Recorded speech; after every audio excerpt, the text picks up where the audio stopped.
രണ്ട് കൊരിന്ത്യർ ലേഖനം 7-ാം അധ്യായത്തിൻ്റെ 1-ാമത്തെ വാക്യത്തിൻ്റെ 2-ാമത്തെ എപ്പിസോഡാണ് നമ്മൾ കേട്ടുകൊണ്ടിരിക്കുന്നത്. ശ്രദ്ധിക്കാതെയുമൊക്കെ. അപ്പോൾ പുതിയ നിയമത്തിൽ നമ്മൾ വരുമ്പോൾ നമ്മൾ ആരായി? മക്കളായി. അവിടെ എൻ്റെ ജനം എന്ന് പറഞ്ഞുകൊണ്ടിരുന്നെങ്കിൽ ഇവിടെ നമ്മൾ ആരാ? വ്യക്തിപരമായി കർത്താവുമായിട്ട് നമുക്കൊരു ബന്ധം കിട്ടി. എൻ്റെ മകൻ, എൻ്റെ മകൾ. കാരണം എന്താ? അവിടെ പഴയ നിയമത്തിൽ മൃഗങ്ങളുടെ രക്തം കൊണ്ടുള്ളൊരു വീണ്ടെടുപ്പാണ് ഇസ്രായേൽ മക്കൾ കൊടുക്കുന്നത്. പുതിയ നിയമത്തിലോ യേശു ക്രിസ്തുവിൻ്റെ രക്തത്താലാണ് നമുക്ക് വീണ്ടെടുപ്പ് കിട്ടുന്നത്. രക്തം കൊണ്ട് നമ്മൾ വിലയ്ക്ക് വാങ്ങിയിരിക്കുക, നമ്മൾ വീണ്ടെടുത്തിരിക്കുക, നമ്മൾ ദത്തെടുത്തിരിക്കുക. അങ്ങനെ മക്കളും അവകാശികളുമാക്കി മാറ്റിയിരിക്കുക.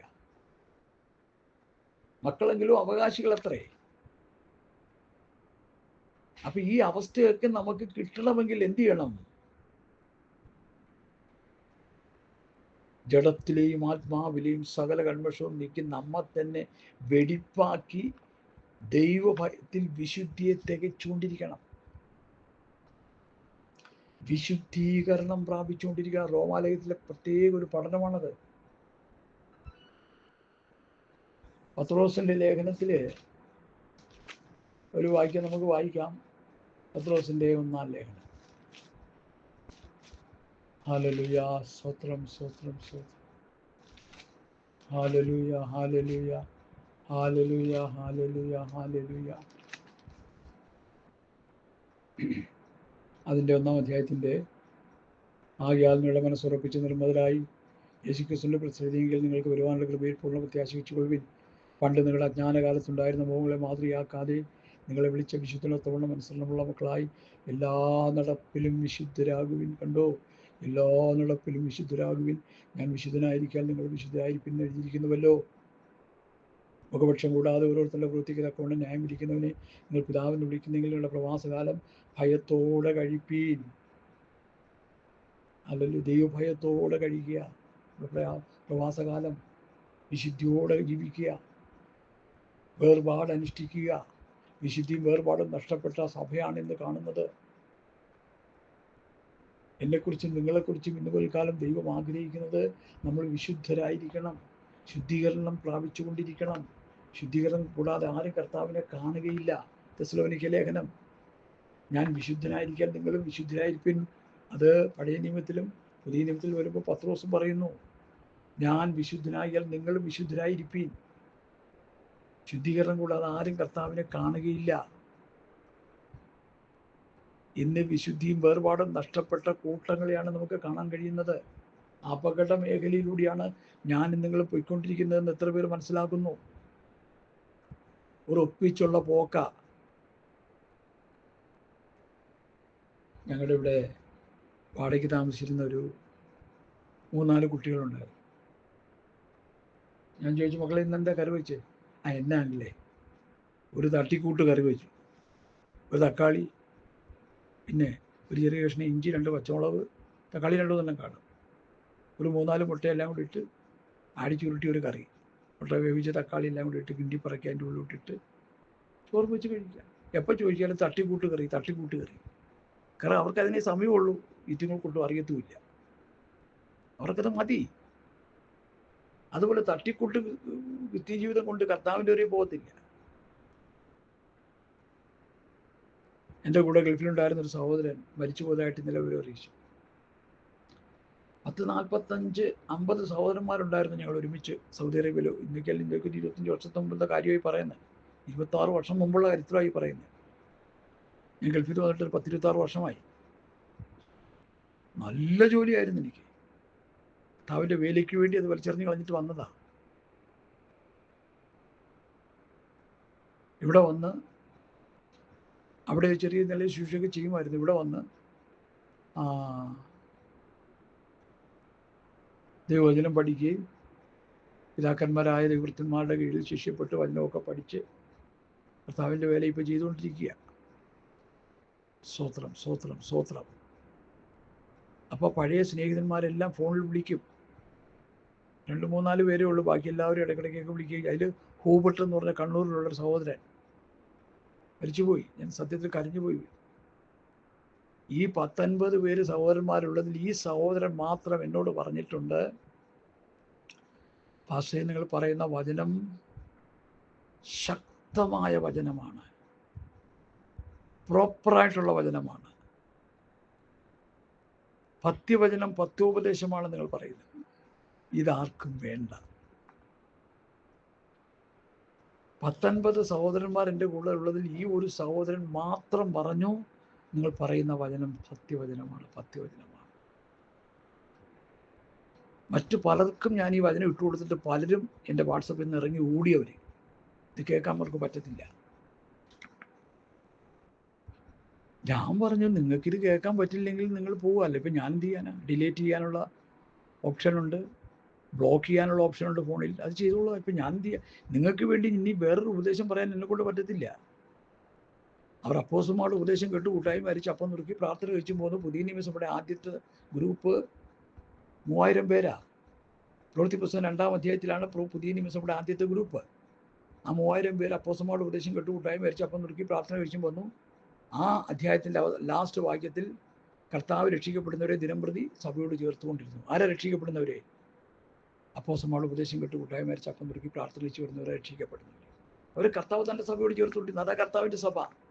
ഇന്ന് കാണുന്ന സഭകൾ കർത്താവിൻ്റെ സഭയാണെന്ന് ചോദിച്ചാൽ ഈ പറഞ്ഞ വ്യവസ്ഥ പ്രകാരം പോകുന്നതാണെങ്കിൽ സഭ ആണ്, അല്ലെങ്കിൽ അല്ല. വേറെ ഏതോ സഭയാണ്.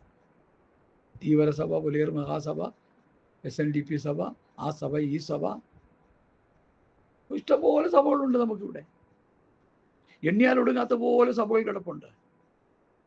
ഞാൻ വചനത്തിലൂടെ മനസ്സിലാക്കിയത് ഞങ്ങളോട് പറയുക, അപ്പോസ്തലന്മാരുടെ ഉപദേശം കേട്ട് കൂട്ടായി മരിച്ച് അപ്പം നുറുക്കി പ്രാർത്ഥന കഴിച്ച് വന്ന പുതിയ നിയമസഭയുടെ ആദ്യത്തെ ഗ്രൂപ്പ് 3000 പേര്, അവരെ കർത്താവ് തൻ്റെ സഭയോട് ഉയർത്തുണ്ട്. അതാ കർത്താവിൻ്റെ സഭ.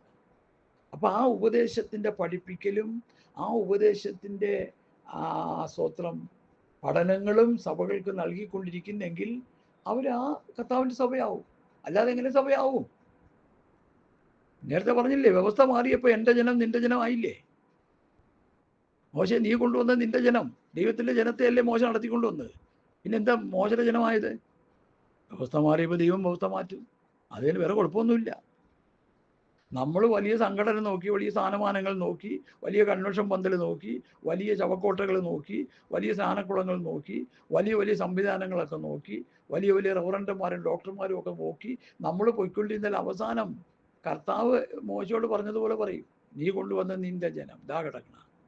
നമ്മുടെ ചീട്ട് കീറും. അതോടെ നമ്മൾ കർത്താവിൻ്റെ വരവിൽ കൈവിടപ്പെട്ടു പോകും. ഈ ഉൾഭയമുള്ളത് കൊണ്ടാണ് ഞാൻ ഈ സത്യം നിങ്ങളോട് തുറന്ന് പറഞ്ഞുകൊണ്ടിരിക്കുന്നത്. വാത്സല്യ ദൈവമക്കളെ, എനിക്ക് ആരോടും പകയില്ല, പിണക്കമില്ല, വിദ്വേഷമില്ല. സഹോദരനെ പഴിക്കുന്നവൻ കൊലപാതകം എന്ന പുസ്തകത്തിൽ എഴുതിയിരിക്കുന്നത്, സഹോദരനെ പഴിക്കുന്നവൻ കള്ളൻ എന്ന പുസ്തകത്തിൽ എഴുതി വെച്ചിരിക്കുന്നത്. ഒരു കൊലപാതകനും കള്ളനാകാൻ എനിക്ക് മനസ്സില്ല. ഞാൻ ആരോടെങ്കിലും തെറ്റിപ്പോയിട്ടുണ്ടെങ്കിൽ ഞാൻ അവരുടെ ചെന്ന് ക്ഷമയാനം ചെയ്യുന്ന വ്യക്തിയാണ്. അവരുടെ വീട്ടിൽ ചെന്ന് ക്ഷമ പറഞ്ഞിട്ടുണ്ട് ഞാൻ. കാരണം എനിക്ക് സ്വർഗത്ത് പോകണം. എനിക്ക് വ്യവസ്ഥ തെറ്റിക്കാൻ പാടില്ല. പകയും വിദ്വേഷവും പിണക്കും വെച്ച് എത്രയോ ദൈവമക്കൾ ജീവിക്കുന്നുണ്ട്. മേശ എടുക്കുമ്പോൾ ഒപ്പിച്ചുള്ളൊരു കൈകൊടുക്കലും ഒപ്പിച്ചുള്ളൊരു വിശുദ്ധ ചുംബനവും എത്രയോ എത്രയോ എത്രയോ ഞാൻ കണ്ടേക്കണു. I have experience in Pentecost 53-54 years. മനസ്സിൽ ആയോ? ഈ വാഗ്ദത്തങ്ങൾ നമുക്കുള്ളത് കൊണ്ട്. എന്താണ് ആ വാഗ്ദത്തം? ഞാൻ അവരിൽ വസിക്കുകയും അവരുടെ ഇടയിൽ നടക്കുകയും ചെയ്യും. ഞാൻ അവർക്ക് ദൈവവും അവരെനിക്ക് ജനവുമായിരിക്കും. ഇതാണ് വാഗ്ദത്തം.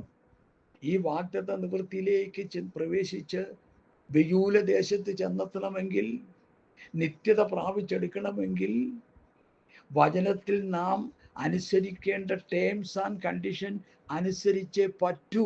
അതാരും തറപ്പിച്ച് പറയുന്നില്ല, ഒപ്പിച്ചൊപ്പിച്ച് പറഞ്ഞുകൊണ്ടിരിക്കുക. നേരത്തെ ഞാൻ പറഞ്ഞ തട്ടിക്കൂട്ട് കറിയുണ്ടാക്കുന്ന പോലെ തട്ടിക്കൂട്ട് ഉപദേശവും തട്ടിക്കൂട്ട് സഭകളുമായി ഇന്ന് ബഹുഭൂരിപക്ഷം. എല്ലാവരെയും ഞാൻ അടച്ചു പറയുന്നില്ല. വിശുദ്ധിയോടെ നമ്മളിലൂടെ ജീവിക്കുന്ന, വിശുദ്ധ ഉപദേശം പ്രസ്താവിക്കുന്ന ഒരു ചെറിയ ശേഷിപ്പേ ഈ ഭൂമിയിലുള്ളൂ. ബഹുഭൂരിപക്ഷവും അഹരോന്റെ നേതൃത്വത്തിൽ കെട്ടഴിഞ്ഞവരായി എന്ന് എഴുതിയിരിക്കുന്ന പോലെ പൊയ്ക്കൊണ്ടിരിക്കുക. ബാബു ജോൺ വേട്ടമല എന്ന് പറഞ്ഞൊരു കർത്താവിൻ്റെ ദാസനുണ്ട്, വീൽ ചെയറിൽ ഇരുന്നാണ് പ്രസംഗിക്കുന്നത്. നിങ്ങൾ ആ പ്രസംഗം കേട്ടാണോ എന്ന് വിശ്വസിക്കുന്നു. ഞാനും അദ്ദേഹത്തിൻ്റെ പ്രസംഗം കേട്ട് പഠിച്ചുകൊണ്ടിരിക്കുക. അദ്ദേഹം വലിയൊരു വേദപണ്ഡിതനാണ്, നല്ലൊരു ദൈവദാസനാണ്. അദ്ദേഹം പറഞ്ഞ സ്റ്റേറ്റ്മെൻറ്റ് ഞാൻ പിന്നെയും പറയാൻ താല്പര്യപ്പെടുക. ഇന്ന് കാണുന്ന സഭകളിലെ ആത്മീക നേതൃത്വങ്ങളിൽ അനുകരണീയമായ അല്ലെങ്കിൽ അനുകരിക്കാൻ കൊള്ളാവുന്ന ഒരൊറ്റ നേതൃത്വവും നമുക്കില്ല.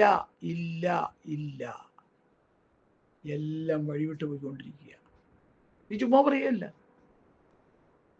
നേതൃത്വങ്ങൾ വഴിവിട്ട് പോകുമ്പോൾ അണികളും വഴിവിട്ട് പോവുക. ഹല്ലേലൂയ, സ്തോത്രം.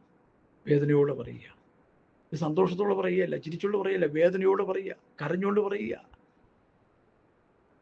ഇന്നത്തെ പെന്തക്കോ സമൂഹത്തെ ഓർത്ത് ഞാൻ കരഞ്ഞുകൊണ്ടിരിക്കുക. എന്നെ ഓർത്ത് ഞാൻ കരയുന്നുണ്ട്.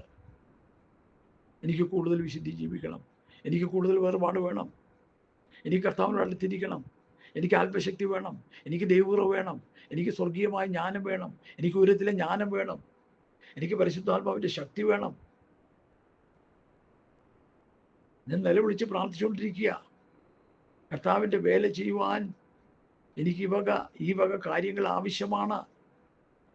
കുറെ പഠിച്ചത് കൊണ്ടോ കുറെ ഭാഷാജ്ഞാനം ഉള്ളത് കൊണ്ടൊന്നും കർത്താവിൻ്റെ വേല ചെയ്യാൻ പറ്റത്തില്ല. ഇന്നത്തെ ആത്മീയ ഗോളം പുഴുക്കുത്തി പിടിച്ച് ജീർണിച്ച് കിടക്കുന്നതിൻ്റെ കാരണം എന്തെന്ന് ചോദിച്ചാൽ, ദൈവമാക്കി വെച്ച ശുശ്രൂഷകന്മാർ സഭയിലില്ല. അവൻ ചിലരെ അപ്പോസ്തലന്മാരായി, ചിലരെ പ്രവാചകന്മാരായി, ചില സുവിശേഷകന്മാരായി, ചില ഇടയന്മാരായി, ഉപദേഷ്ടാക്കന്മാരായി നിയമിച്ചിരിക്കുന്നു. എഫെസ്യർ 4:11 ദൈവം നിയമിച്ചാക്കിയ ശുശ്രൂഷകന്മാർ സഭകളിലില്ല. എന്താ അങ്ങനെയൊക്കെ പറയുന്ന ഭാഷ? തെളിവ് സഹിതം നിർത്തിവെച്ച് തരാം. ദൈവമാക്കി വെച്ച ശുശ്രൂഷകന്മാരാണെങ്കിൽ അവരിൽ എന്ത് സംഭവിക്കണം? എഫെസ്യർ 4:11 മുതൽ 16 വരെ ഞാൻ വായിക്കാം. ശ്രദ്ധിച്ചു കൊട്ടോണേ. 100 പ്രാവശ്യം കേൾക്കുന്ന കാര്യങ്ങളാണ്, ഇതൊന്നും പുത്തിരിയല്ല. അവൻ ചിലരെ അപ്പോസ്തലന്മാരായി, ചില പ്രവാചകന്മാരായി, ചില സുവിശേഷകന്മാരായി, ചില ഇടയന്മാരായി, ഉപദേഷ്ടാക്കന്മാരായി നിയമിച്ചിരിക്കുന്നു. ദൈവം നിയമിച്ചിരിക്കുന്നു.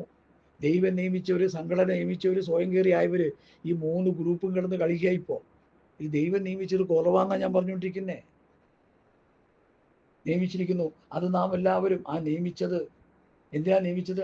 നിയമിച്ചത് നാം എല്ലാവരും വിശ്വാസത്തിൽ ദൈവത്തിനെ കുറിച്ചുള്ള പരിജ്ഞാനത്തിൽ ഐക്യത, തികഞ്ഞ പുരുഷത്വം, ക്രിസ്തുവിന്റെ സമ്പ്രദായ പ്രായത്തിൻ്റെ അളവ് എല്ലാവർക്കും ഒരുപോലെ കിട്ടണം. എവിടെ എന്നുള്ള ദൈവം നിയമിച്ച ശുശ്രൂഷ വൃന്ദങ്ങളുടെ ഉപദേശം കേട്ട് വിശ്വാസത്തിൽ ദൈവത്തിനെ, 1 വിശ്വാസത്തിൽ, 2 ദൈവത്തിനെ കുറിച്ചുള്ള പരിജ്ഞാനത്തിൽ ഐക്യത, 3 തികഞ്ഞ പുരുഷത്വം, 4 ക്രിസ്തുവിന്റെ സമ്പ്രദായ പ്രായത്തിൻ്റെ അളവ്. എവിടെ എല്ലാവർക്കും ഒരുപോലെ? എവിടെ എല്ലാവർക്കും ആരെങ്കിലും ഒന്ന് മറുപടി ഒന്ന് കമന്റ് ചെയ്യാമോ? പ്രസംഗം കേട്ടിട്ട്. ദൈവം നിയമിച്ചാക്കി ശുശ്രൂഷകന്മാരുടെ ഉപദേശം കേട്ട് വിശ്വാസത്തിൽ ദൈവത്തിനെ കുറിച്ചുള്ള പരിജ്ഞാനത്തിൽ ഐക്യത, തികഞ്ഞ പുരുഷത്വം, ക്രിസ്തുവിന്റെ സമ്പ്രദായ പ്രായത്തിന്റെ അളവിൽ ഒരുപോലെ ആയിരിക്കുന്ന വിശ്വാസ സമൂഹം, കൂട്ടങ്ങൾ, സഭകൾ എവിടെയുണ്ട്? നമുക്ക് നാളെ പോവാം. അവിടെ വെല്ലുവിളിക്കാനൊന്നും ഞാനില്ല. സ്നേഹത്തോടെ ഞാൻ പറയുക, താഴ്മയോടെ ഞാൻ പറയുക, വിനയത്തോടെ ഞാൻ പറയുക. ഈ ഉപദേശം പലർക്കും വേണ്ട. എൻ്റെ ഗൾഫിൽ നിന്ന് വന്ന സഹോദരന്മാര് അവർ പറഞ്ഞു, അച്ഛാ ഞങ്ങൾക്ക് ഈ ഉപദേശമൊന്നും വേണ്ടെങ്കിൽ ഇപ്പം ഞാൻ എന്ത് ചെയ്യാനാ സഹോദര? എന്നാൽ ഈ മരിച്ചുപോയ സഹോദരൻ പറഞ്ഞു, പാസ്റ്ററെ നിങ്ങൾ പറയുന്ന പക്ക ഉപദേശമാണ്, ഇതാരും ഇഷ്ടപ്പെടത്തില്ല പാസ്റ്ററെ എന്ന്. അതങ്ങനെ തന്നെ സംഭവിച്ചു. അദ്ദേഹം കർത്താവിൽ നിദ്ര പ്രാപിച്ചു പോയി, വേർപാട് വിശുദ്ധിയൊക്കെ പാലിച്ചു പോയെന്ന് തന്നെ ഞാൻ വിശ്വസിക്കുക. പല ഉപദേശത്തെ കേട്ടുകൊണ്ടിരുന്ന പുള്ളി ഉപദേശം കേട്ട് ധ്യാനിച്ചു കൊണ്ടിരുന്നു. എത്ര പേരെ ഇത് കേൾക്കുന്നുണ്ട്? വിശ്വാസത്തിൽ ദൈവത്തിനെ കുറിച്ചുള്ള പരിജ്ഞാനത്തിൽ ഐക്യത, തികഞ്ഞ പുരുഷത്വം, ക്രിസ്തുവിന്റെ സമ്പ്രദായ പ്രായത്തിന്റെ അളവ് എല്ലാവർക്കും ഒരുപോലെ കിട്ടണം. എനിക്കൊരളവില്, വേറൊരു സഹോദരന് വേറൊരളവില്, അടുത്തൊരു സഹോദരന് വേറൊരളവില് ആകാൻ പാടില്ല. എല്ലാവർക്കും ഒരുപോലെ കിട്ടണം. വിശ്വാസം ഒരുപോലെ, ദൈവത്തിനെ കുറിച്ചുള്ള പരിജ്ഞാനം ഒരുപോലെ, തികഞ്ഞ പുരുഷത്വം, ക്രിസ്തുവിന്റെ സമ്പ്രദായ പ്രായത്തിന്റെ അളവ് ഒരുപോലെ. ഇത് ദൈവവചനത്തിന്റെ വ്യവസ്ഥയാണ് ഞാൻ പറയുന്നത്, ചുമ്മാ കളി പറയല്ല. ഈ വചനത്തിന്റെ പ്രോപ്പറായിട്ടുള്ള ഉപദേശം പറയുമ്പോൾ ആർക്കും അങ്ങോട്ട് പിടിക്കത്തില്ല. അതാണ് അപ്പോസ്തലന്മാർ പഠിപ്പിച്ച പോലെ സഭയെ പഠിപ്പിക്കുന്നവരിന്നില്ല. വല്ലതൊക്കെ പറഞ്ഞുകൊണ്ടിരിക്കുക. ഗുണമില്ല. അതുകൊണ്ട് ഹല്ലേലൂയ, ഹല്ലേലൂയ. ഈ വാഗ്ദത്തങ്ങൾ നമ്മൾക്കുള്ളത് കൊണ്ട് നാം വചനത്തിന്റെ വിശുദ്ധിയും വേർപാടിലും തികവ് വന്നുകൊണ്ടിരിക്കണം. ഈ വേദഭാഗത്തിന്റെ എഫേസ്യർ 4:11 വാക്യം വായിക്കാം. ശരീരത്തിന്റെ ആത്മീയവർദ്ധനയ്ക്കുമാകുന്നു. ശുശ്രൂഷയുടെ വേലയ്ക്കും ക്രിസ്തുവിന്റെ ശരീരത്തിന്റെ ആത്മീയവർദ്ധനവ്. നമ്മൾ തലയായ ക്രിസ്തുവിന്റെ ശരീരമാം സഭയാണല്ലോ. അപ്പം നമുക്ക് ആത്മീയവർദ്ധനവിന് വേണ്ടിയായി 5 കൂട്ടം ശുശ്രൂഷകന്മാർ 5ഉം 4ഉം ആയിട്ടൊക്കെ പഠിപ്പിക്കുന്നുണ്ട്. ദൈവം ആക്കി വെച്ചിരിക്കുന്നത്. അതെവിടെ സഭയില്ലേ? പ്രവാചകന്മാർ മുഴുവൻ കള്ളപ്രവാചകന്മാരല്ലേ? ശരിയായ പ്രവാചകന്മാരില്ലല്ലോ. പ്രവചിക്കുന്നവനോ എങ്ങനെയായിരിക്കണം പ്രവചനം? 1 കൊരിന്ത്യർ 14:3 പ്രവചിക്കുന്നവനും ആത്മീയവർദ്ധനവിനും പ്രബോധനത്തിനും ആശ്വാസത്തിനുമായി മനുഷ്യരോട് സംസാരിക്കുന്നു. ഈ വചനം പറയുന്ന പ്രവചനം അവിടെയുള്ളേ. യൂദായും ശീലാസും പ്രവാചകന്മാരാകുന്നു. അവർ പല വചനങ്ങളെ കൊണ്ട് പ്രബോധിപ്പിച്ചു ഉറപ്പിച്ചു. അതാ പ്രവചനം. ഇന്നെവിടെ പ്രവചനമുള്ളേ? ഇന്നെവിടെ പ്രവചനമുള്ളേ? മുഴുവൻ കള്ളപ്രവന്മാരല്ലേ? സഭയ്ക്ക് റിയൽ എസ്റ്റേറ്റ് തരുന്നു, സഭയെ അനുഗ്രഹിക്കാൻ പോകുന്നു, സഭയെ കോടീശ്വരന്മാരാക്കാൻ പോകുന്നു, സഭയിലെ വിശ്വാസികളെ വിദേശത്തേക്ക് അയക്കുന്നു. ഇതാണ് പാസ് പ്രവചിക്കുന്നത്. കാരണം പുള്ളിയുടെ കീശ വീർക്കാൻ വേറെ വഴിയില്ല. വിശ്വാസികൾ കാശായാലേ പുള്ളിക്ക് എന്തെങ്കിലും കിട്ടുള്ളൂ. എടാ, പുതിയ നിയമത്തിലെ സമ്പത്ത് ആത്മീകമാണെന്ന് നമ്മൾ പഠിക്കാത്തിടത്തോളം കാലം നമ്മുടെ ശുശ്രൂഷ പാളിപ്പോവും. സ്വർഗത്തിൽ നിലനിൽക്കുന്ന ഉത്തമ സമ്പത്തുണ്ടെന്ന് പറഞ്ഞ് സമ്പത്തുകളുടെ അപകാരം സന്തോഷത്തോടെ സഹിച്ചു. ഈ ലോകത്തിന്റെ സമ്പത്തുകളുടെ അപകാരം അവർ സന്തോഷത്തോടെ സഹിച്ചു. എന്തിനാ? സ്വർഗത്തിൽ നിലനിൽക്കുന്ന ഉത്തമ സമ്പത്ത്. കള്ളന്മാർ തുറന്നു മോഷ്ടിക്കുകയും പുഴുവരിക്കുകയും തുരുമ്പെടുക്കുകയും ചെയ്യുന്ന ഭൂമിയിൽ നിക്ഷേപം സ്വരൂപിക്കരുത്. കള്ളന്മാർ തുറന്നു മോഷ്ടിക്കാത്ത, പുഴുവരിക്കാത്ത, തുരുമ്പെടുക്കാത്ത സ്വർഗത്തിൽ നിക്ഷേപം സ്വരൂപിച്ചുകൊള്ളുവിൻ. നമ്മൾ സ്വർഗത്തിലെ നിക്ഷേപമാണ് നമുക്ക് വേണ്ടത്. ആത്മീകമായ സകല അനുഗ്രഹങ്ങളും, സ്വർഗത്തിലെ സകല ആത്മീയ അനുഗ്രഹത്താലാണ് ക്രിസ്തുയേശുവിൽ നമ്മെ അനുഗ്രഹിച്ചിരിക്കുന്നത്. നമ്മെ അനുഗ്രഹിച്ചിരിക്കുന്ന പുതിയ നിയമസഭയെ അനുഗ്രഹിച്ചിരിക്കുന്നത് ആത്മീകമായിട്ടാ. ഇസ്രയേൽ മക്കളെയാണ് ഭൗതികമായി അനുഗ്രഹിച്ചത്. ഹാഗാറിന്റെ സന്തതി പരമ്പരകളിൽ നിന്ന് 12 പ്രഭുക്കന്മാർ, ഇസഹാക്കിന്റെ സന്തതി പരമ്പരയിൽ നിന്ന് 12 പ്രഭുക്കന്മാർ, അവരെല്ലാം കോടീശ്വര മക്കളെ തല്ലി ചത്തോണ്ടിരിക്കുക. കണ്ടില്ലേ? കഴുതപ്പുറത്തും ഒട്ടകപ്പുറത്തും കയറി ഒട്ടകപ്പാലും കഴുതപ്പാലും ഒക്കെ കുടിച്ചോണ്ടിരുന്നവനൊക്കെ ഇപ്പതേ എന്താണ് ലിങ്കണിലും, പിന്നെ കാറിന്റെ പേരൊക്കെയോ കാഡ്ലാക്ക്, ലിങ്കൺ, പ്യൂക്ക്, കോടിക്കണക്കിന് രൂപയുള്ള കാറിൽ അവർ ഒട്ടകത്തിൽ പോയിക്കൊണ്ടിരുന്നവനൊക്കെ തല്ലിച്ചാകുക. അതേ കണ്ടില്ലേ മരുഭൂമിയിൽ? ദേഷ്യം വന്നപ്പോൾ അങ്ങോട്ടും ഇങ്ങോട്ടും ഒക്കെ എടുത്തെറിയുക മിസൈല്, തുമ്പും വെളിവില്ലാത്ത നിലയിൽ. അച്ഛന്മാരുള്ളതുകൊണ്ടാണ് ഈ ഇതൊന്നും ഇവൻ്റെയൊക്കെ മണ്ടയ്ക്ക് വന്ന് വീഴാത്തത്. അതൊന്നും ആരും മനസ്സിലാക്കുന്നുമില്ല. അച്ഛന്മാർ പല സുന്ദരാണ്ടൊക്കെ കൊണ്ടുവന്ന് വെച്ചിരിക്കുക അവിടെ. അയൺ ഡോം സംവിധാനങ്ങളും പാട്രിയോട്ട് മിസൈൽ വെച്ച് സ്കഡ് മിസൈലിനെ തകർക്കുന്ന സിസ്റ്റങ്ങളൊക്കെ അവിടെ വെച്ചേക്കുന്നുണ്ട്. ഇന്ന് കാണുന്ന ഈ അറബ് രാജ്യങ്ങളിൽ ഇറാൻ ആക്രമണം ചെയ്തിട്ട് ഇവർ, അല്ലെങ്കിൽ എല്ലാം കത്തിപ്പോയെന്നെ. ഇവർ തമ്മിലടിക്കുമ്പോൾ വഴക്ക് തീർക്കാൻ അച്ചായം വരണം. അതാ സിസ്റ്റം. ഞാൻ അങ്ങോട്ട് പോകുന്നില്ല, പോയപ്പോൾ അവിടെ അങ്ങ് പോകും. അതുകൊണ്ട് എന്നെ കേൾക്കുന്ന പ്രിയപ്പെട്ടവരെ, പുതിയ നിയമത്തിലെ സമ്പത്ത് ആത്മീകമാണെന്ന് നമ്മൾ മനസ്സിലാക്കണം. പഴയ നിയമത്തിൽ ആക്ഷരിക സമ്പത്താണ്. അബ്രഹാമിന്, ഇസ്ഹാക്കിന്, യാക്കോബിന്, സലോമിനും, ദാവീദ് അവർക്ക് കൊടുത്ത് അങ്ങനെയാ സമ്പത്ത് കൊണ്ട് അനുഗ്രഹിച്ചിരുന്നു അവര്. ഇപ്പൊ ഉപദേശിമാർ അതേ ലെവലിൽ പ്രസംഗിച്ചുകൊണ്ടിരിക്കുക. എഫേസ്യ ലേഖനം 1:3 വാക്യം മറന്നുപോയി എല്ലാവരും. സ്വർഗത്തിലെ സകല ആത്മീയ അനുഗ്രഹത്താൽ ക്രിസ്തുയേശുവിൽ നമ്മെ അനുഗ്രഹിച്ചിരിക്കുന്ന പിതാവാം ദൈവം വാഴ്ത്തപ്പെട്ടവൻ. നമ്മെ ആത്മീയമായി അനുഗ്രഹിച്ചിരിക്കുന്ന, ഭൗതികമായിട്ട് ഉണ്ടെങ്കിലുണ്ട്, ഇല്ലെങ്കിലില്ല. അപ്പോസ്തലന്മാരെ ആത്മീയമായി അനുഗ്രഹിച്ച് തിന്നാനും കുടിക്കാനും ഉടുക്കാനൊന്നും ഇല്ലായിരുന്നു. നാഴിവരകൾ വിശന്നും ദാഹിച്ചും കൊത്തുകൊണ്ട് ഉടുപ്പാനില്ല കുടിക്കാനില്ലാതിരിക്കുന്നുവെന്ന് 1 കൊരിന്ത്യർ 4:10, 11, 12, 13, 14 വാക്യങ്ങൾ വായിച്ചു പഠിച്ചോണം. അവർ ഭൗതികമായി ദരിദ്രരായിരുന്നു, അപ്പോൾ തന്നെ അവർ ആത്മീക സമ്പന്നന്മാരായിരുന്നു. ദരിദ്രരെങ്കിലും പലരെയും സമ്പന്നനാക്കുന്നവർ. ഭൗതിക ദാരിദ്ര്യത്തിന്റെ അടിമുടിയിൽ അവർ കിടന്നെങ്കിലും ആത്മീക സമ്പത്തിൽ അവർ തിമിർത്തു മതിച്ചിരുന്നു. ഇന്ന് സഭ നേരെ തലകുത്തനെ പോയി. ഭൗതിക സമ്പത്ത് കൊണ്ട് ഇട്ടുമുടാനുള്ള സമ്പത്തുണ്ട്. 4 മക്കൾ കുടുംബത്തിലുണ്ടെങ്കിൽ 4 പേരും 4 രാജ്യങ്ങളിൽ 4 രാജ്യത്തിൻ്റെ പണമാണ്. യൂറോ, ഡോളറും റിയാലും പൗണ്ടും ഒക്കെ ഇങ്ങനെ വന്നുകൊണ്ടിരിക്കുക. ഇങ്ങനെ വരുന്നതനുസരിച്ച് നരകത്തിലോട്ട് പോയിക്കൊണ്ടിരിക്കുക. എനിക്കിത് പറയാൻ മടിയൊന്നുമില്ല. ഭൗതികമായി വാരിക്കോരി കൂട്ടുന്നത് ദൈവാനുഗ്രഹമെന്ന് ആരും ചിന്തിക്കല്ലേ ദൈവമക്കളെ. ഞാൻ കൈകൂപ്പി വിളിച്ച് പറയാം. അക്കായി കർത്താവിനെ കണ്ടെത്തിയപ്പോൾ അവനാണ് മിടുമിടുക്കൻ. പാകിരി ദരിദ്രർക്ക് കൊടുത്തു, ചതുവായിക 4 മടങ്ങ് കൊടുത്തു. സക്കായിയുടെ എക്കണോമി ക്ലിയറായി, ഇടുക്ക് വഴിയിലൂടെ പോകാനുള്ള കറക്റ്റ് പരുവത്തിലായി. ദ്രവ്യാഗ്രഹം സകലവിധ ദോഷത്തിന് മൂലമാണ്. ഇത് ചിലർ കാക്ഷിച്ചിട്ട് വിശ്വാസം വിട്ടിടുന്ന് ബഹുദുഃഖങ്ങൾക്ക് അതിരായി തീർന്നിരിക്കുന്നു. നീയോ ദൈവത്തിൻ്റെ മനുഷ്യനായുള്ളവേ അത് വിട്ടോട് എന്നാണ് അപ്പോസ്തലൻ പറയുന്നത്. ഹല്ലേലൂയ, സ്തോത്രം. അപ്പോൾ എഫേസ്യരിലെ ഈ കാര്യം പറഞ്ഞിട്ട് ഞാൻ കൺക്ലൂഷനിലേക്ക് വരിക.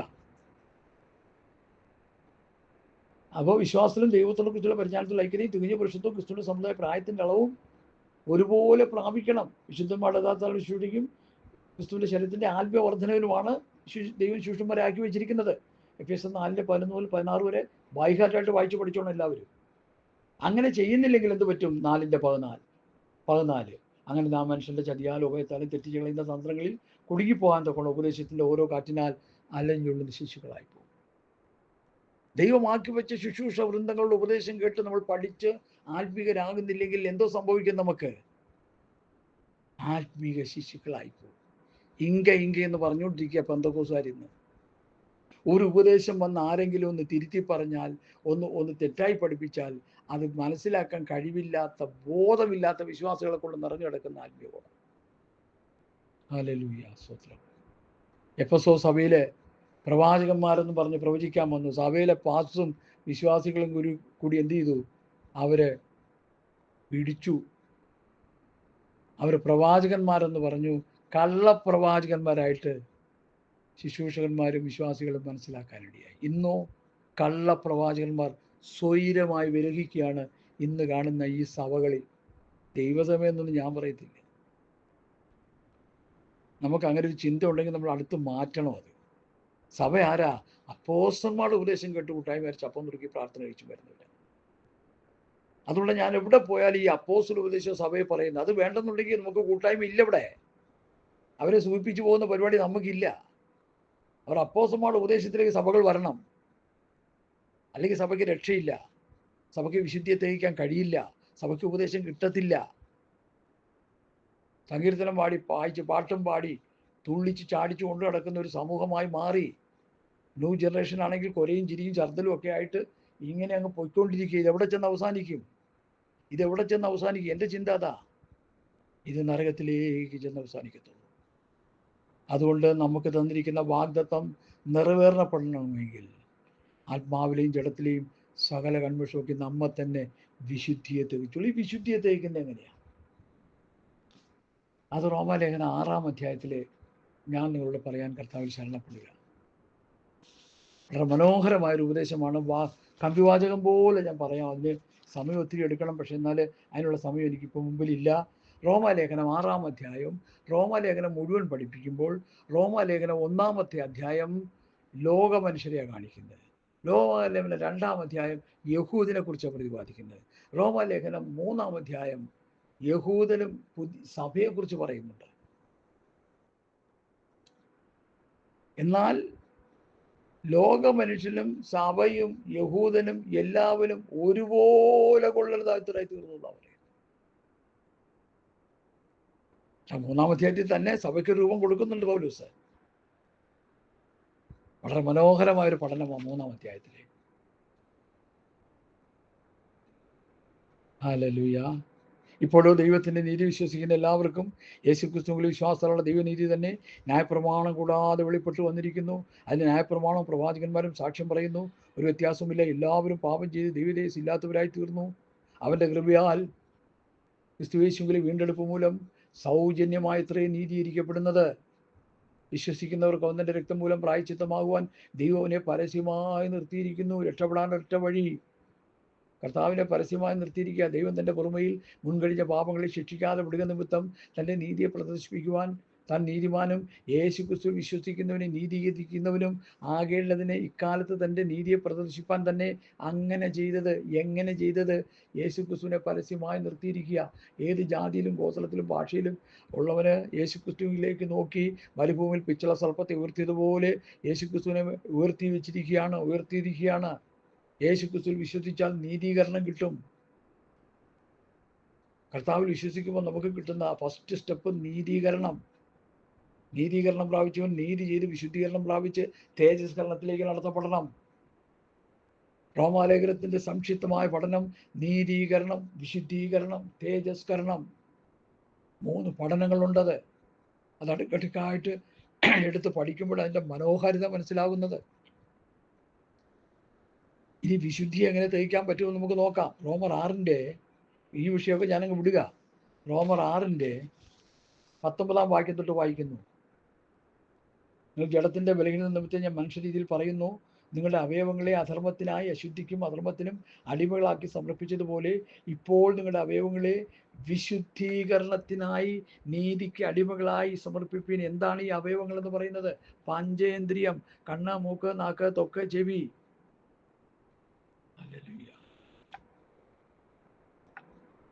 ഈ 5 ഇന്ദ്രിയങ്ങളെ പാപം ചെയ്തുകൊണ്ടിരുന്ന 5 ഇന്ദ്രിയങ്ങൾ നീതി ചെയ്യാനായിട്ട് സമർപ്പിക്കണമെന്നാണ് ഇവിടെ പറയുന്നത്. വിശുദ്ധീകരണത്തിനായി നീതി കടിമകളായി സമർപ്പിപ്പിൻ. നിങ്ങൾ പാപത്തിന്റെ ദാസന്മാരായിരുന്നപ്പോൾ നിങ്ങൾ നീതിയെ സംബന്ധിച്ച് സ്വതന്ത്രരായിരുന്നുവല്ലോ. നിങ്ങൾക്ക് അന്ന് എന്ത് ഫലമുണ്ടായിരുന്നു? ഇപ്പോൾ നിങ്ങൾക്ക് ലജ്ജ തോന്നുന്നതന്നെ. പാപം ചെയ്തുകൊണ്ടിരുന്നപ്പോൾ എന്ത് കിട്ടി? ലജ്ജ. പാപം ചെയ്യുമ്പോൾ എന്ത് കിട്ടി? ലജ്ജ പ്ലസ് ലജ്ജ പ്ലസ് ലജ്ജ പ്ലസ് ലജ്ജ. അതിൻ്റെ അവസാനം എന്താണ്? അതിൻ്റെ അവസാനം മരണമാണ്, നിത്യമായ മരണം, ആത്മമരണമാണ്.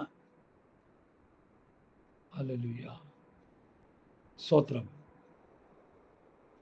അതിൻ്റെ അവസാനം മരണമല്ലോ. എന്നാൽ ഇപ്പോൾ പാപത്ത് സ്വാതന്ത്ര്യം പ്രാപിച്ച് ദൈവത്തിൻ്റെ ദാസന്മാരായിരിക്കാൻ നിങ്ങൾക്ക് ലഭിക്കുന്ന ഫലം എന്താണ്? വിശുദ്ധീകരണം.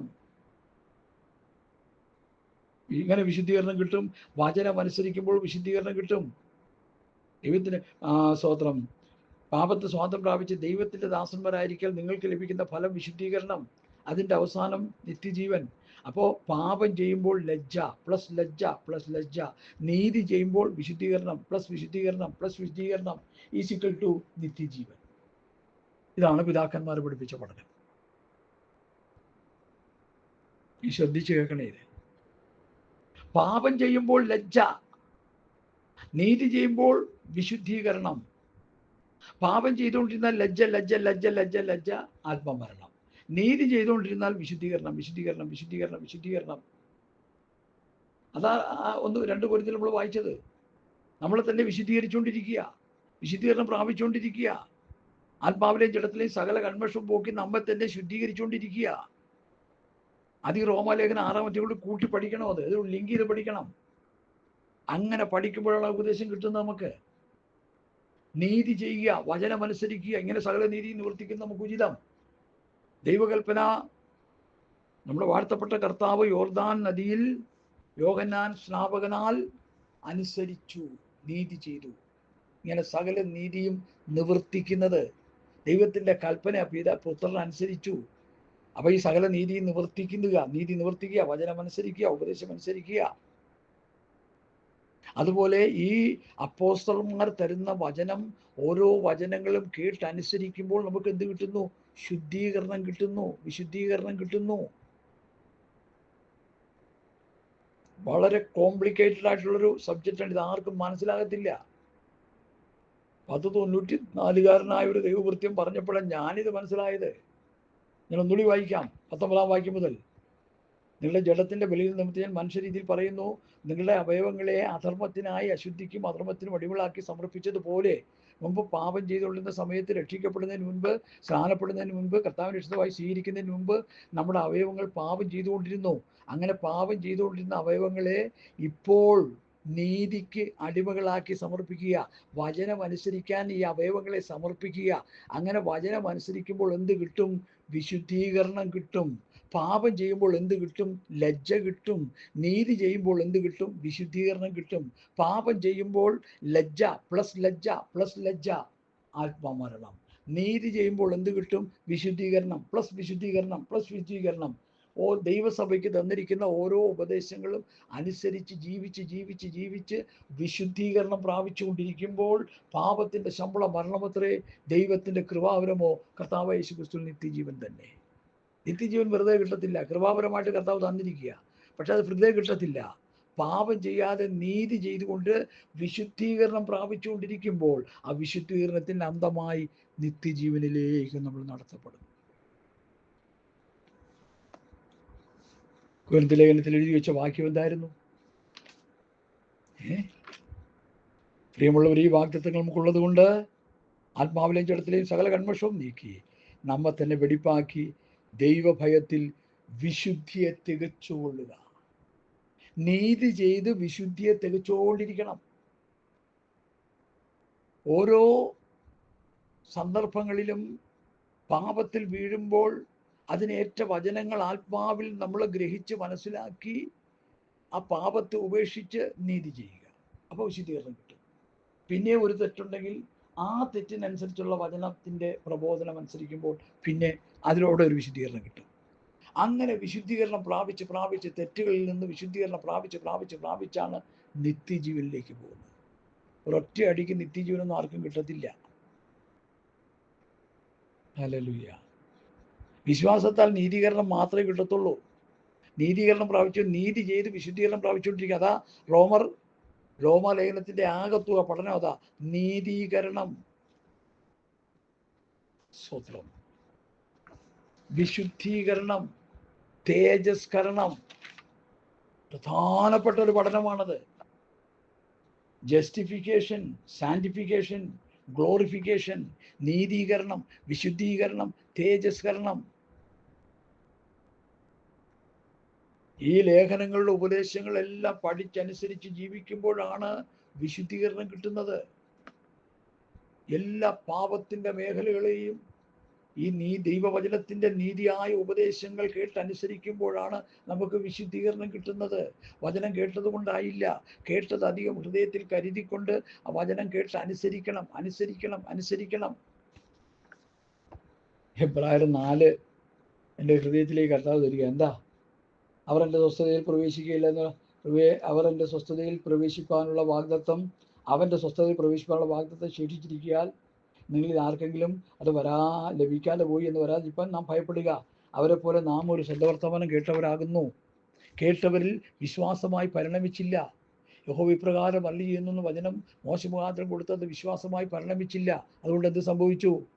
കേട്ട വചനം അവർക്ക് ഉപകാരമായി വന്നില്ല. വിശ്വസിച്ചവരായ നാമല്ലോ സ്വസ്ഥതയിൽ പ്രവേശിക്കുന്നത്. അവർക്ക് കേട്ട വചനം ഉപകാരമായി വന്നില്ല.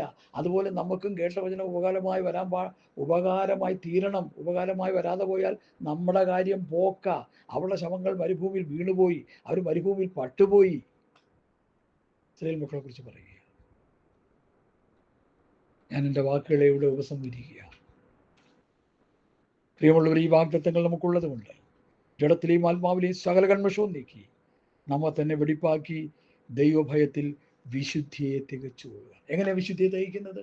പാപം ചെയ്തുകൊണ്ടിരുന്ന അവയവം ദൈവവചനം അനുസരിച്ച് ജീവിക്കുമ്പോൾ വിശുദ്ധീകരണം കിട്ടുന്നു. പാപം ചെയ്താൽ ലജ്ജ കിട്ടുന്നു. ആ ലജ്ജ പ്ലസ് ലജ്ജ നിത്യമരണം. എന്നാൽ പാപം ചെയ്ത അവയവങ്ങൾ വചന കേൾവിക്കായി സമർപ്പിച്ച് വിശുദ്ധീകരണം പ്രാപിക്കുമ്പോൾ, നീതി ചെയ്തുകൊണ്ടിരിക്കുമ്പോൾ, ദൈവവചനമായി നീതി എന്ന് പറയുന്നത് നീതിയുള്ള വചനം, ഈ വചനം കേട്ടുകൊണ്ടിരിക്കുമ്പോൾ സമർപ്പിക്കുമ്പോൾ വിശുദ്ധീകരണം കിട്ടും. അതാ ഇവിടെ പറയുന്ന 2 കൊരിന്ത്യർ വിശുദ്ധിയെ തികച്ചുകൊള്ളുക. കണ്ടോ എത്ര മനോഹരമായി വന്നിരിക്കുന്ന വിഷയം. വിശുദ്ധിയെ തികയ്ക്കുക. എങ്ങനെ തികയ്ക്കുന്നത്? ഓരോ ഉപദേശങ്ങളും കേട്ട് അനുസരിച്ച് ജീവിച്ച് വിശുദ്ധീകരണം പ്രാപിച്ച് വിശുദ്ധിയെ തികയ്ക്കുക. എല്ലാ മേഖലകളിലും വിശുദ്ധിയെ തികയ്ക്കുക. ലോകസ്നേഹത്തിൽ വിശുദ്ധിയെ തികയ്ക്കുക, ലോകവുമായ ബന്ധത്തിൽ വിശുദ്ധിയെ തികയ്ക്കുക, കുടുംബജീവിതത്തിൻ്റെ ഉപദേശങ്ങൾ വിശുദ്ധിയെ തികയ്ക്കുക, സഭാ ജീവിതത്തിൻ്റെ എല്ലാ മേഖലകളിലും വിശുദ്ധീകരണം പ്രാപിച്ചുകൊണ്ടിരിക്കുക. കണ്ട അശുദ്ധിയിലെല്ലാം കിടന്ന് തലകുത്തി മറിഞ്ഞിട്ട് മരിച്ചു കഴിയുമ്പോൾ പ്രൊമോട്ടഡ് ഹെവൻ ബെയൂല ദേശത്ത് പോയെന്നൊക്കെ പറഞ്ഞാൽ എനിക്ക് വിശ്വസിക്കാൻ ബുദ്ധിമുട്ടുണ്ട്. ഞാൻ വിശ്വസിക്കത്തില്ല. കാരണം എന്താ? ഈ മേഖലയിലൂടെ കടന്നു പോകണം. അതുകൊണ്ടാണ് ഞാൻ പറഞ്ഞ റോമാലേഖനം 6-ാം അധ്യായത്തിലൂടെ കടന്നു പോകാത്ത ഒരൊറ്റ ഉരുളത്തിൽ സ്വർഗരാജ്യത്തിൻ്റെ പടിവാതിൽ കാണാൻ പറ്റത്തില്ല. കാരണം അങ്ങനെ ആ വിഷയം കിടക്കുന്നത്. റോമർ 6,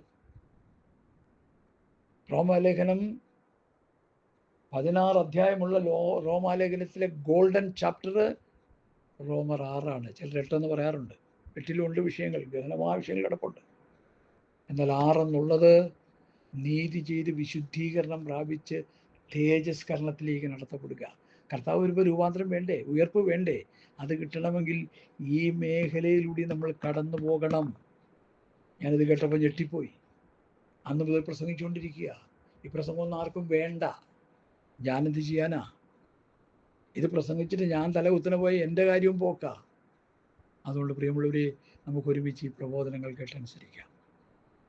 ഹല്ലേലൂയ, ഹല്ലേലൂയ.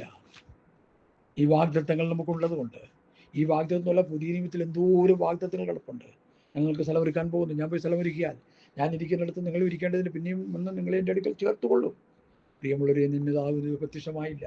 പ്രത്യക്ഷമാകുമ്പോൾ അവനെ താൻ ഇരിക്കുന്ന പോലെ തന്നെ കാണുന്നതുകൊണ്ട് അവനോട് സദൃശ്യം വരാറും. അതൊരു വാഗ്ദത്തമല്ലേ? ഹല്ലേലൂയ. നമുക്ക് വേണ്ടി സ്ഥലം ഒരുക്കാൻ പോയിരിക്കുന്ന ഒരു വാഗ്ദത്തമല്ലേ? നാം അവൻ്റെ നീതി വസിക്കുന്ന പുതിയ ആശം, പുതിയ ഭൂമിക്കായിട്ട് കാത്തിരിക്കുന്ന അതൊരു വാഗ്ദത്തമല്ലേ? എന്തോരം വാഗ്ദത്തങ്ങൾ ആ പുതിയ നിയമത്തിൽ നമുക്ക് കിടക്കുന്നത്. അത് പ്രാപിച്ചെടുക്കണമെങ്കിൽ എന്ത് ചെയ്യണം?